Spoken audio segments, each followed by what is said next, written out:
a very long time ago, in a city very far removed from this city where you are living, a very small baby was born under what most would term adverse conditions. Not much apparent pre-paving had been done, and things sort of came together at the last moment, and this infant was born, as the story goes, in a stable.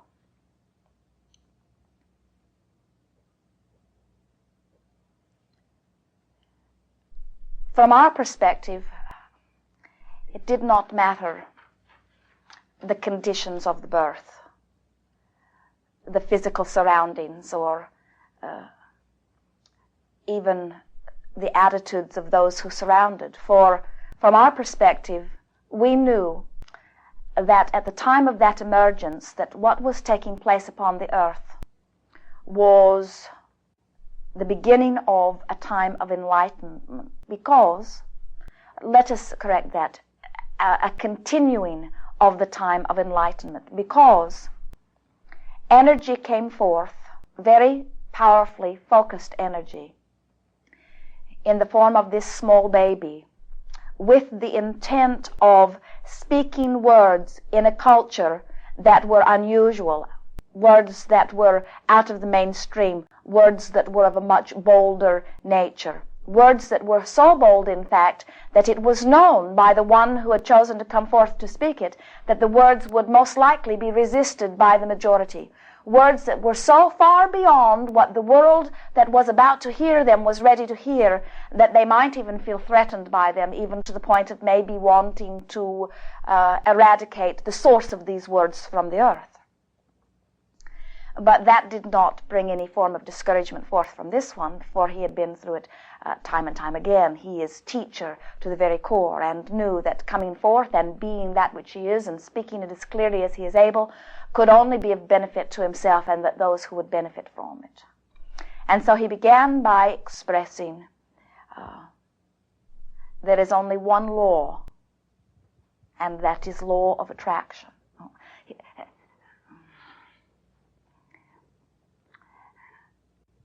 His words were a little different in those days than you are hearing them in these days, because there were different sets of ears and different sets of beliefs that were hearing, you see. But it was the offering coming forth from broader non-physical perspective with the intent to assist those who were living upon the earth at that time in understanding that it does not have to be hard, that there is that which is brighter, that is available to all. That story has been told and has been as powerfully offered on many occasions, not just through the little one that grew into the man that was revered as Jesus Christ. It is an ongoing offering from those of non-physical who are understanding from broader perspective the reason for physical experience. The story has taken on many different sounds and has been told in many different ways because there are many different ears that are hearing it. Most of the ears hear it not in its purity or clarity at all. In fact, most of them have missed a very basic point and have actually come together warring against others who are telling the story in a slightly different way. We are those who come forth offering a continuation of that story, with all of the same reasons that it was originally offered by, not originally, but as it was offered by the one that you know as Jesus Christ. And here is the story that we would like you to hear and to impart to all those who you feel are ready for it. As physical beings who share this earth plane, we are blessed, which means we are worthy and revered as good. And we are being offered, or more correctly stated, we have chosen this glorious place at this time in order to express our beingness for these reasons. Because it feels very good to be physical. And because we can see things more clearly through physical eyes. And because there are others who are here who are seeking the clarity of our vision. We are here upon this earth in this time because it is our wanting to be. We are not being tested. We are not here to prove. We are here to be. And it is our desire to be joyful.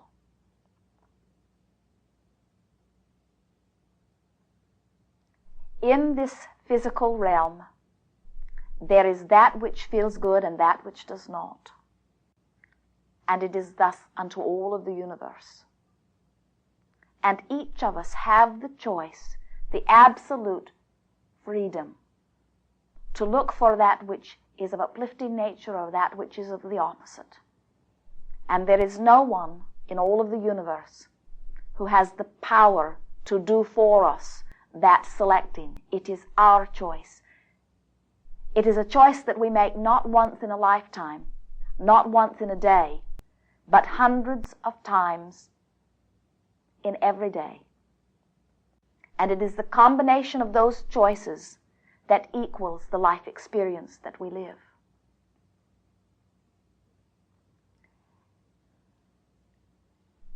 As we experience together, we are more than that which any of us could experience individually.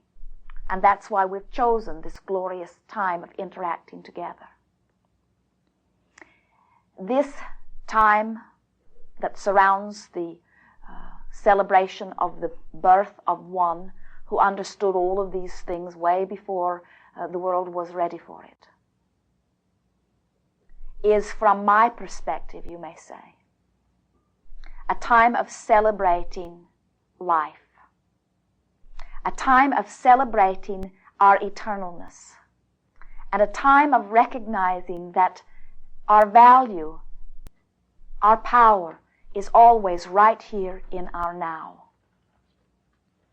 To look back to yesterday is of no value, but to give our full attention to where we are and who we are now, doing our very best in our choosing of topics to think about and speak about, to choose those topics that are uplifting unto us. For as the one that you know as Jesus Christ said, the kingdom of heaven, or that place of pure, positive ecstasy, exists within. It is not outside, it is not someplace else. It comes forth from within as we look for that which we are wanting to see. The world does not have to understand or believe or live these things in order for it to be our experience.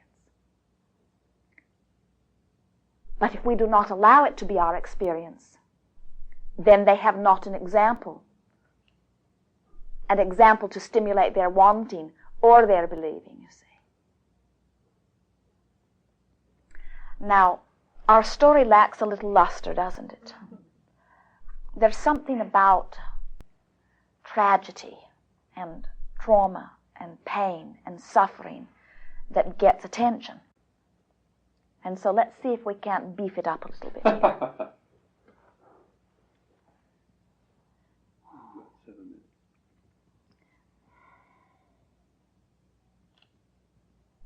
There are two motivators that motivate all of us, you may say to them. One is being so clearly focused upon what is wanted that you become passionate about it, and in your passion for it, it seems that you can move heaven and earth as you move toward it. And then there is the other motivator, that is the sting or the pain of lack, which tends to motivate most of us. I've decided to leave the sting or the pain of lack behind and give my full attention to the positive aspects of what I'm living.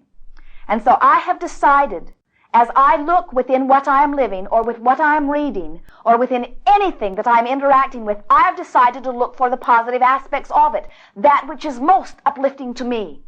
And so as I look into that which is commonly known as the story of Christ, these are the points that I remember. These are the points that I give my greatest emphasis to.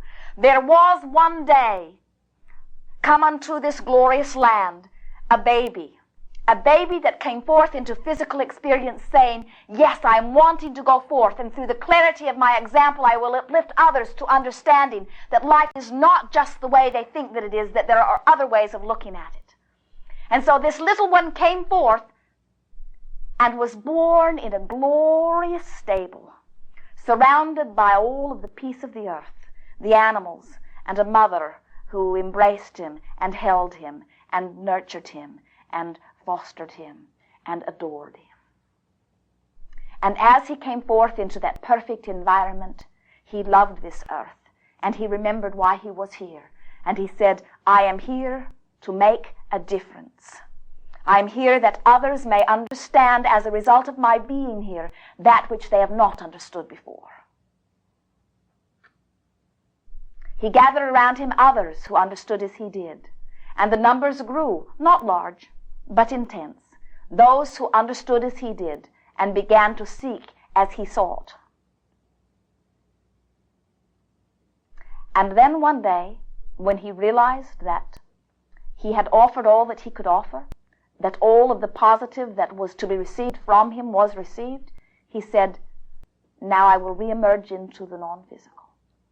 And I will return again and again and again and again and again and again and again and again and again and again and again and again through those physical beings who are as I am, lovers of life, seekers of growth and freedom and joy.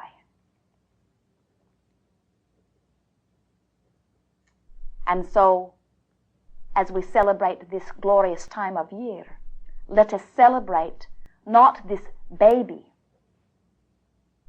but the energy or essence that is within us that was within that one. Let us feel the power and the value and the joy, the love of life, the seeking of freedom and growth that was felt by that one. First-hand experience, not something regurgitated, not something read in a book that has been written long ago and rewritten so many times that it is not even as it was originally written. Let us live first-hand that energy, that essence. That is our story. 2 more minutes. We've enjoyed very much this interaction. It is always exhilarating to come together with those who are on the leading edge of thought, those who are collecting data. Oh, you are data collectors, are you not?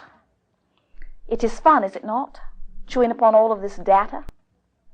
Is it not exhilarating to recognize the option that you eternally hold, to look for the positive or the negative aspects in whatever? And is it not glorious to recognize that it exists in all things, and so you have the option in all things? Isn't it nice to know that there isn't something outside of you that is creating your experience, that you are the attractor of it? If there is one thing that we are wanting you to hear as a result of this gathering tonight, it is put the way you feel at the top of the list. And all other aspects of your life will fall into perfect alignment. Share a real Christmas this year with the energy that you know as Christ. You're wanting to know how to resonate with that? Be happy. Look for the positive aspects in all things and feel the joy of that one shining and laughing and weeping with joy through your eyes.